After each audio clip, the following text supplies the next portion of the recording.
You're broken, you're mad, you're lost, you're empty, and right now I'm empty. In Texas, there is new information tonight in the search for that 11-year-old girl who's been missing since Thursday morning. She was allegedly dropped off at her bus stop.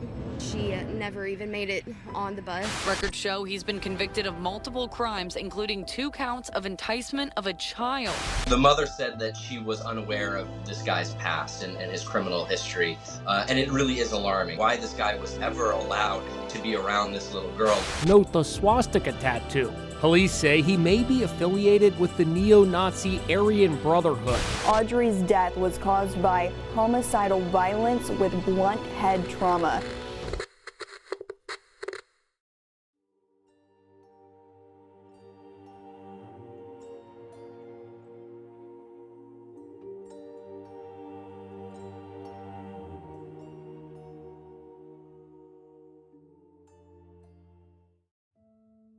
The day is February 5th, 2024, and for the Cunningham family in Livingston, Texas, it's a day of celebration, not even once considering that 10 days later, a horrible tragedy will tear their hearts apart.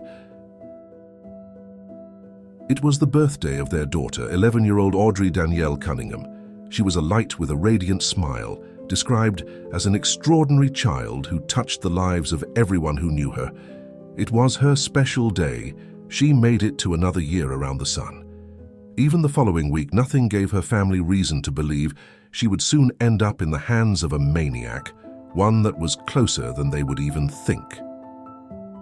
February 15th, Audrii was preparing for school as she would any other weekday. Ready to head out, her parents allowed their friend Don Steven McDougal, who lived in a trailer on their property, to drop her off at the bus stop to catch the school bus, a custom not out of the ordinary due to the bond McDougal and the family shared. They said their goodbyes and off little Audrii and McDougal went, walking to the school bus stop, no sense of chaos in the air. That would soon change when Audrii's whereabouts were up in the wind. Panic would sink its teeth into the minds of the parents, rapidly escalating their fears that something was wrong. No matter where they checked, there was no sign of their daughter. The Cunningham family reported her missing at around 5:30 p.m. after she didn't come home from school that afternoon. Investigators soon learned that the girl never made it to Creekside Elementary, where she was in the 5th grade, nor was she on the bus to school. Audrii's mother says her daughter was last seen around 7 a.m. last Thursday when she was supposed to catch her school bus, not far from the home she shares with her father. She was allegedly dropped off at her bus stop, and later on we come to learn that she never even made it on the bus. The Texas Department of Public Safety issued an Amber Alert for what was assumed an abduction at around 9:38 p.m., asking everyone to be on the lookout for Audrii, who was last seen wearing a black hoodie with white lettering, black pants, and black high-top tennis shoes. Her family would update she was carrying a red Hello Kitty backpack, to be specific. Audrii's father would also take to his Facebook, pleading with anyone for information on his daughter's abduction. Time was the deciding factor in Audrii's safe return. An initial $2,000 reward for information was offered, after which it was raised to $7,000 by Polk County Crime Stoppers. We are very thankful for the Polk County Crime Stoppers for offering a $7,000 reward for tips leading to the arrest and prosecution of the person responsible for Audrii's disappearance. According to the U.S. Office of Juvenile Justice and Delinquency Prevention, about 460,000 children go missing from the United States each year. In 2002, 3,144 children were reported missing to the NCMEC National Center for Missing and Exploited Children in Texas, and nearly 90% of those cases were resolved. In Audrii's case, her abduction falls under the rare occurrence of abductions by non-family members, which is a child being taken by someone known to, but not related to them. The NCMEC states this type of abduction accounts for just 1% of such cases. A 2006 study from the Washington State Attorney General's Office and U.S. Department of Justice Of nearly 800 cases of children who went missing and were later found dead determined, the child was killed within 3 hours in 76% of cases and within a day in 88.5% of cases. This made Audrii's case even more life-threatening, as she left home since 7 a.m. that morning and still wasn't seen by nightfall. Where could little Audrii have gone? Was she safe? Who was the suspect responsible for her abduction? Questions on questions were swirling around the minds of her family. The answer, looming days later, would shock them to their core. Everyone was out searching for Audrii in their numbers. In fact, authorities report that even Steven McDougal was knocking on doors and doing his best to find the little girl who was left in his care. Maybe because he felt responsible for being the last person to see her alive. Audrii's disappearance had the Livingston community on the lookout for her, with one of the searchers reportedly being McDougal himself. Sheriff Byron Lyons told CNN McDougal joined the search and was even seen knocking on neighborhood doors to ask if anyone had seen Audrii. Or maybe, like the perspective of Polk County Sheriff Byron Lyons, the tactic McDougal was pulling was a facade, a ruse to try and make everyone think he was another caring citizen who wanted Audrii back home safely. Sheriff Lyons says when Audrii was reported missing and the community started searching, McDougal joined in, appearing to help. He just happened in her search. What does that tell you?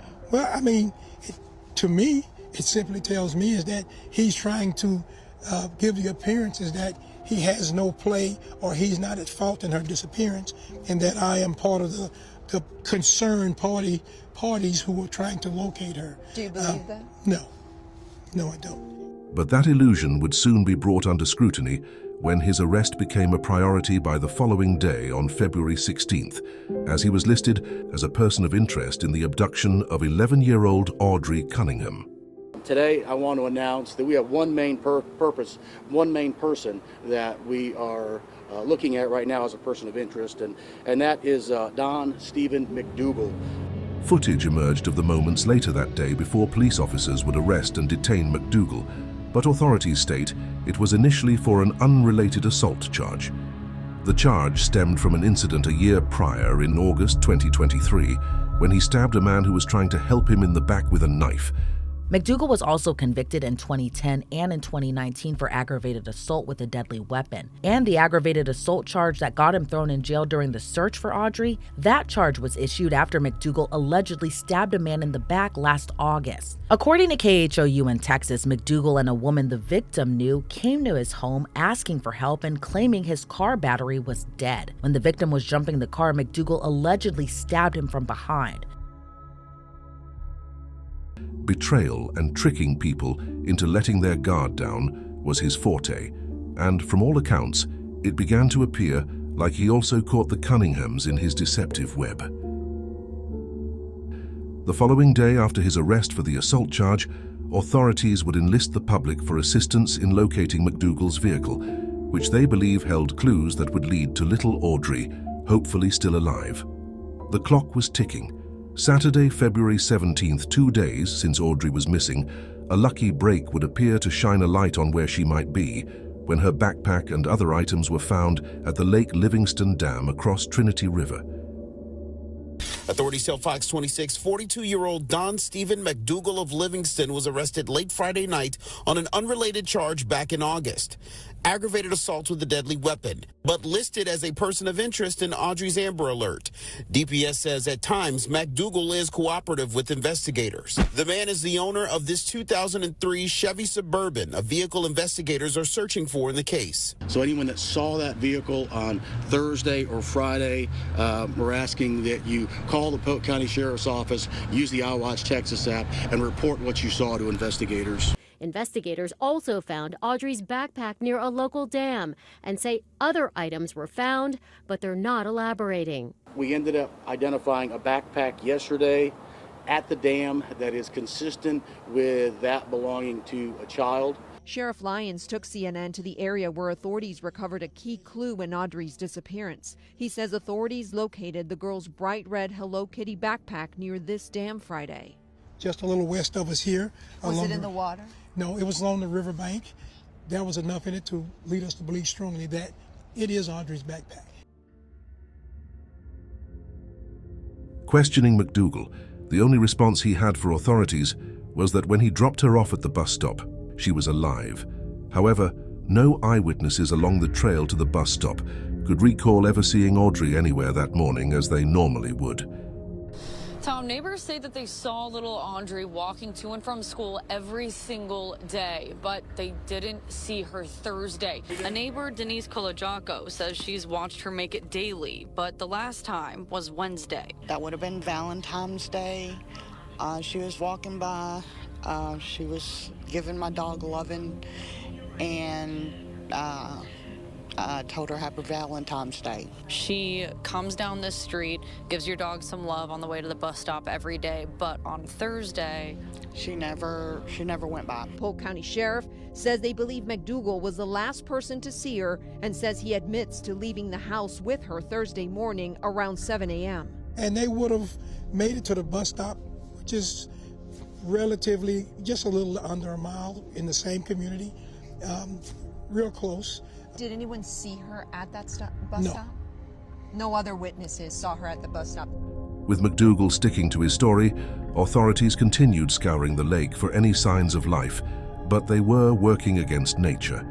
The lake was high and strong winds caused the area to be under rough conditions, hampering search and rescue efforts. So the search here for Audrey continues again this morning here in Polk County as well as in San Jacinto County. We are here along Lake Livingston. I want to show you the conditions along the lake here. You can see, as Caroline had mentioned, the winds are crazy, and you can see the choppiness here along the lake, so that could probably pose some challenges for searchers this morning. Still, search parties pushed on. Audrey was loved by the community, and everyone was holding their breath for any news that she was found alive. 3 days went by, 4 days, 5 days, and with each sunrise and nightfall, the chill over Livingston closed its fingers tighter and tighter on the hearts of the community as hope, while still burning, slowly began to dwindle. Desperate for the break they needed, authorities amped up tracking Audrey through cell phone data from McDougal's phone, surveillance footage, and messages and videos from everyone pouring into the case on social media to try to assist in any way they could. It was a collective effort to aim for a happy ending in the case. Through this and additional information from McDougal, they were able to streamline a number of possible locations where Audrey could be. There is substantial evidence through the evidence that we've gathered, and some of that evidence was even gathered by the wonderful witnesses and wonderful folks out there in the social media who sent us videos, who sent us pictures. Some of that, even that evidence helped us to be able to come up with these locations, as well as the evidence from cell phones and as videos to pinpoint these locations. Time was running out. If she was alive, what condition was she in? The more the search prolonged, the less likely it was to rescue Audrey, but no one was giving up. News began spreading of the critical case and the suspect being pinned as the person of interest. This resulted in something that placed an even darker cloud over hopes of finding Audrey alive. Victims from McDougal's past, upon seeing his picture plastered across the news, began speaking up and calling authorities.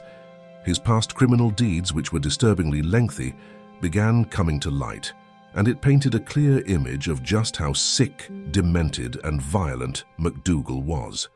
And he has 3 assault cases, according to records, out of Liberty and Harris County.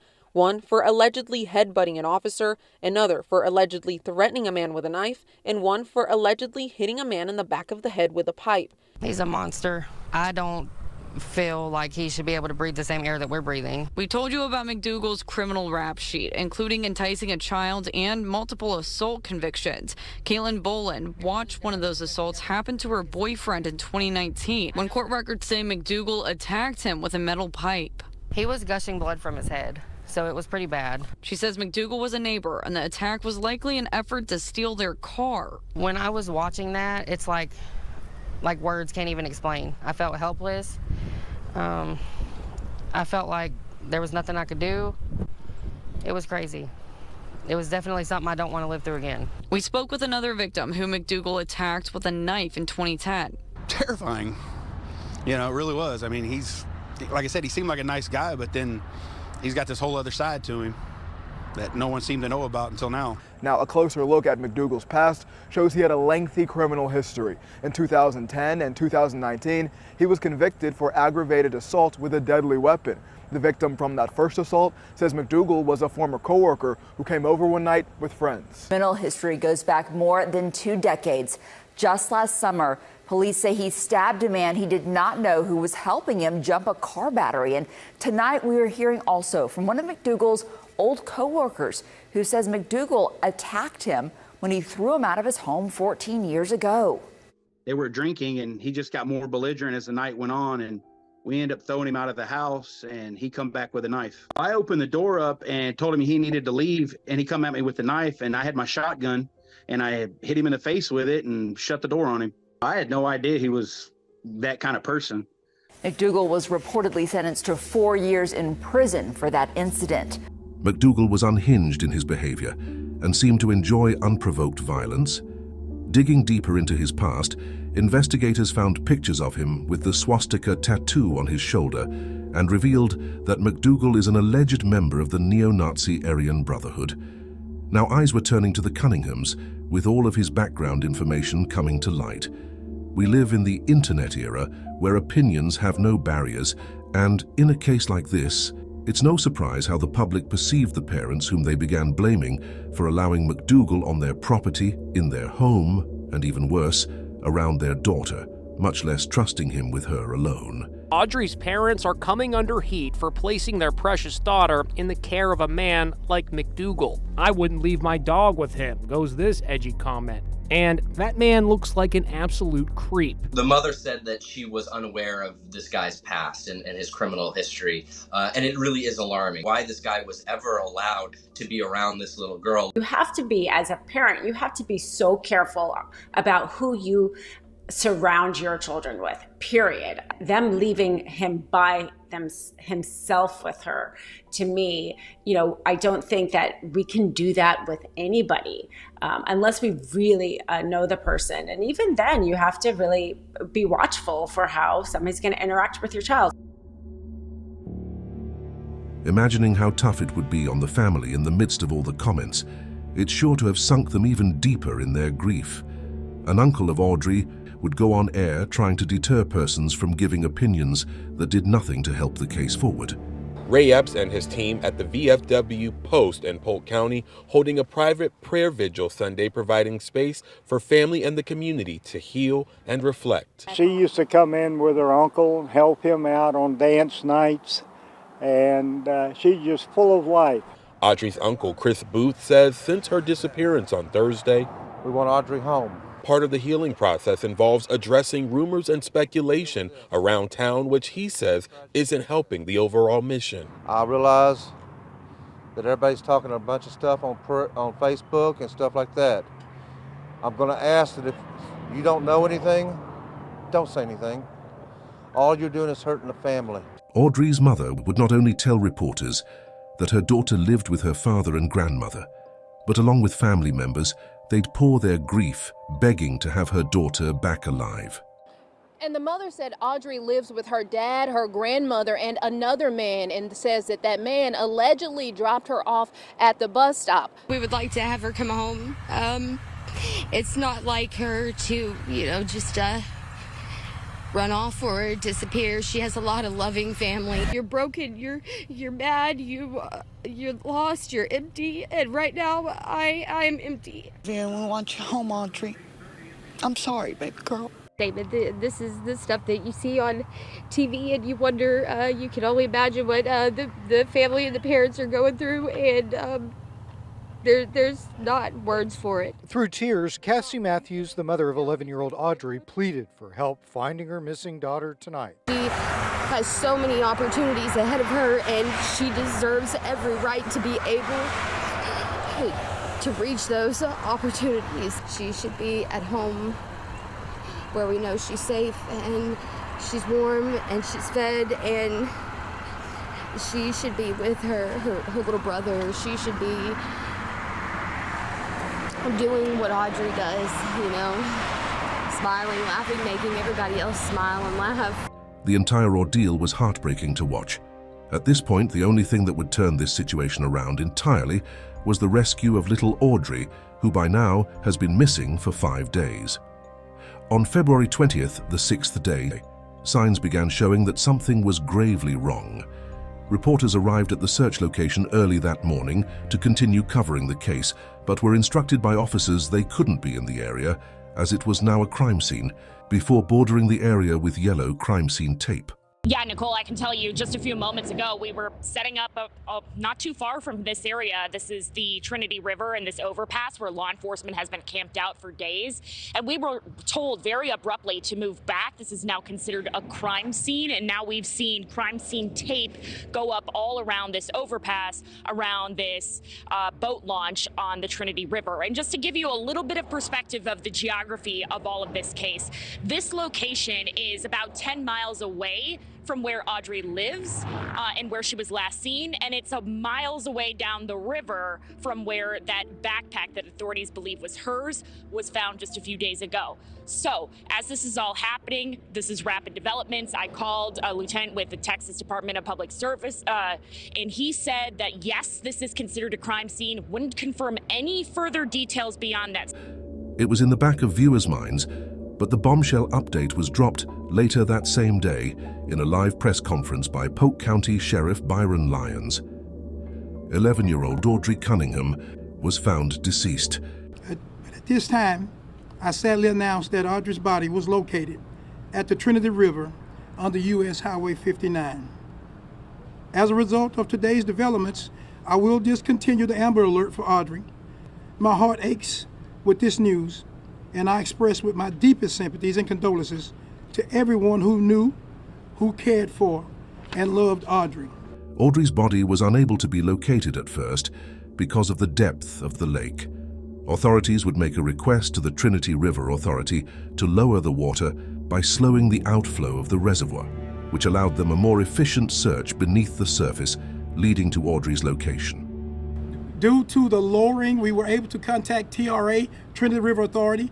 They slowed down the outflow from the reservoir, and it allowed the water to go down, and her body was discovered there in the water.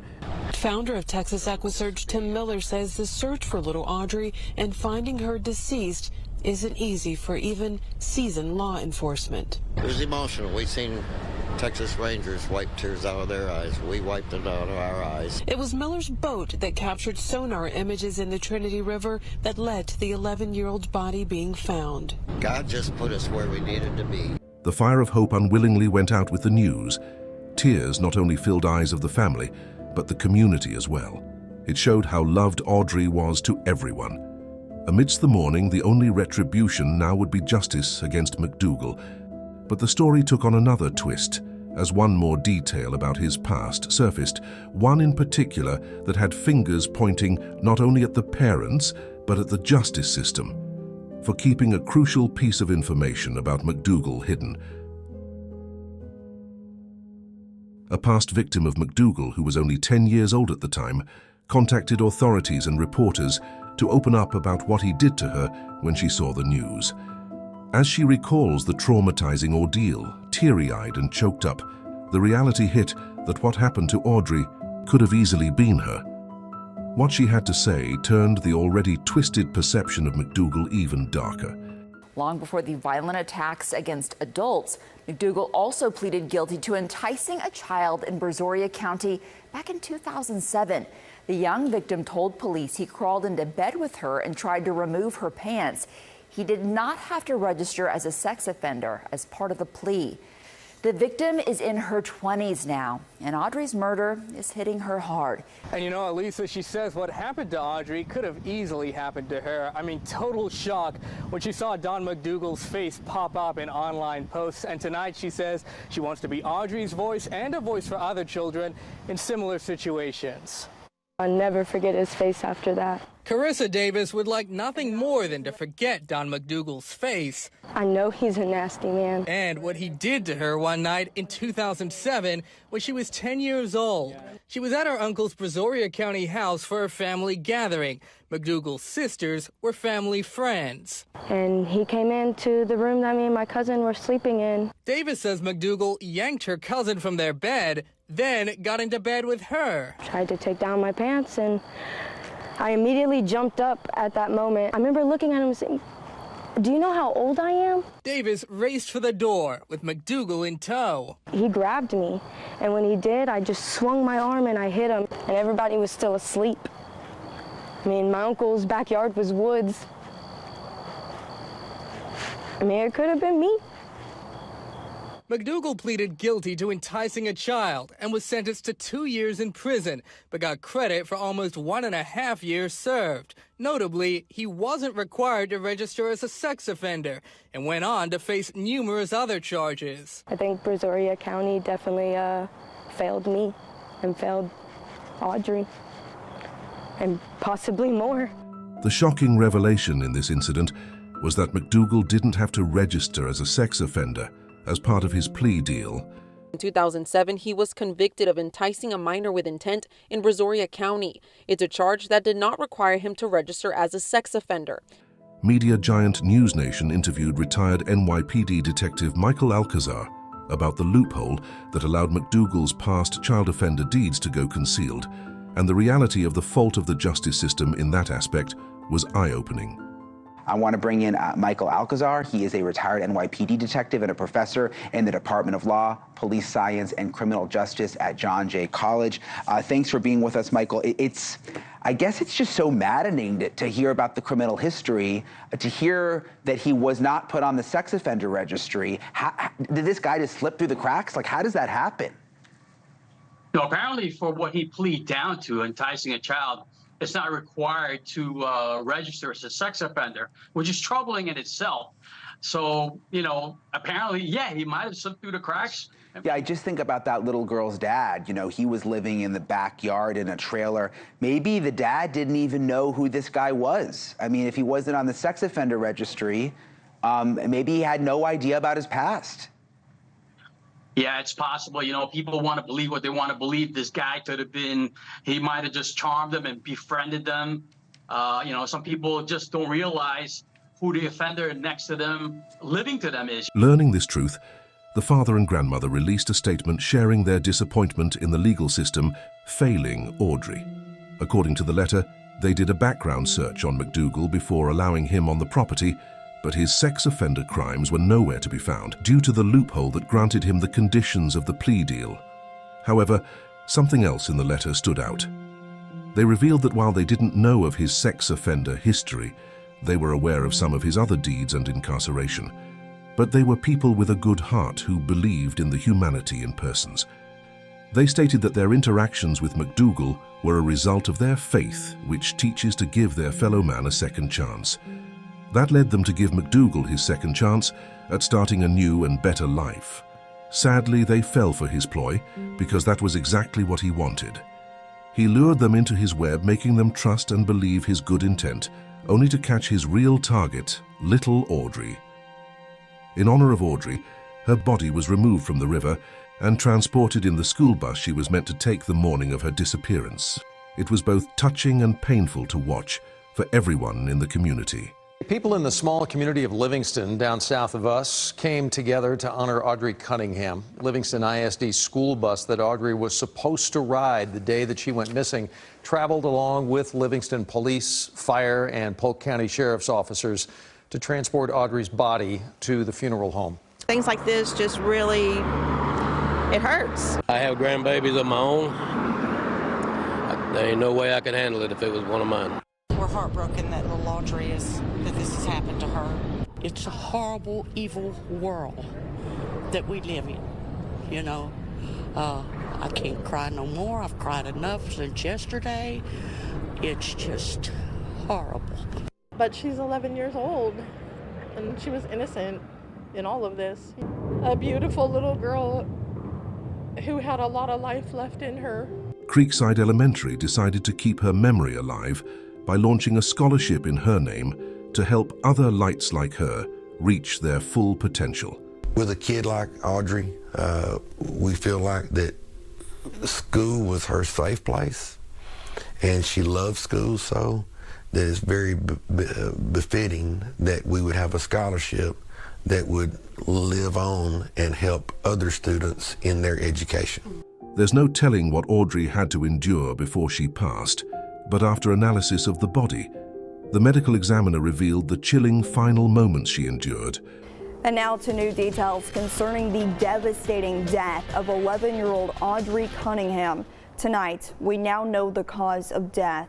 Records from the Harris County Medical Examiner's Office shows Audrii's death was caused by homicidal violence with blunt head trauma. Documents include this haunting detail. Her body was found in the water, weighted down with a rock.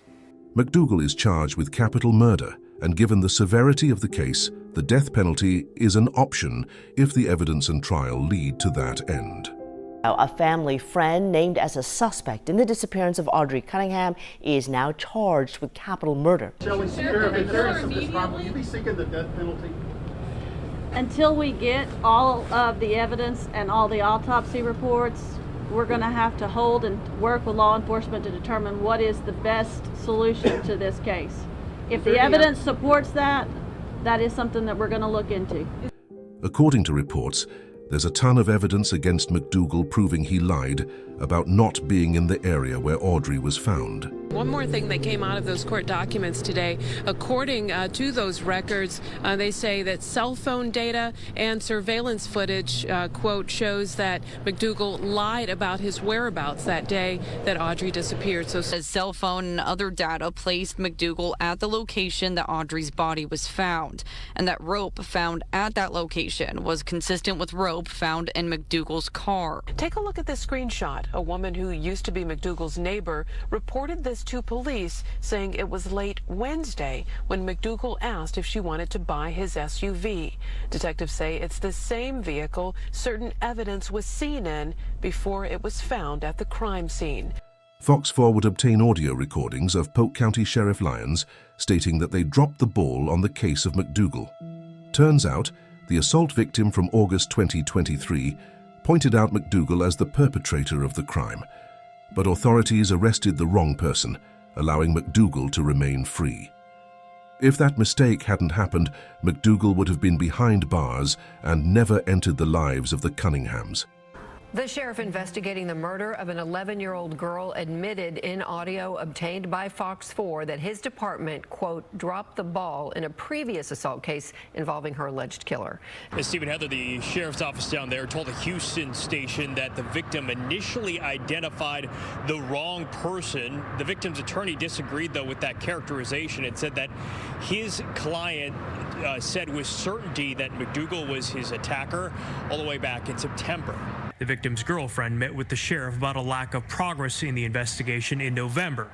An audio recording was obtained by Fox 4. We dropped the ball on this, and we're trying to find the ball to get it fixed. The stabbing victim's attorney, Dave Feldman, told me over the phone Friday it's a fair statement and conclusion that had this been properly investigated, had the ball not been dropped, I don't think you'd be talking to me about the disappearance and murder of Audrii Cunningham. We spoke with the attorney of the victim, who tells us they could have gotten Stephen McDougal off the streets and probably prevented what we're going through now. And so that's his mindset. He's absolutely emotionally devastated, feels extremely, really, really bad for the family, and just doesn't really want to take the attention away from Audrii Cunningham. The attorney wants to know why nothing was done before Audrii went missing. Whether due to the parents being too trusting of McDougal or the mistakes of law enforcement, it seems Audrii could have been alive if not for the circumstances leading McDougal into her life. Currently, McDougal remains behind bars without bond. Footage from inside his holding cell shows he doesn't hold any sense of remorse or even respect for authority, as he was parading naked in front of officers when it was time for his online arraignment. We got Stephen McDougal, Don McDougal. We're going to get him out to get arraigned. Steve, come on. JP wants to talk to you. Where's your clothes? Hold on. I ain't got no clothes. Well, put your smock on for now. Well, come on out here. Well, no, man. Come on, man. Don't disrespect me like that. All right, well, wrap up in that. Wrap up in the blanket. Come on. Come on. Go back to bed. Steve, come on. Let her arraign you real quick. Come on. Right. Huh? Well, you got to get up and sign some paperwork. Come on. Brother, come there, here, I ain't signing shit. Come on, wrap up for me. Appreciate you.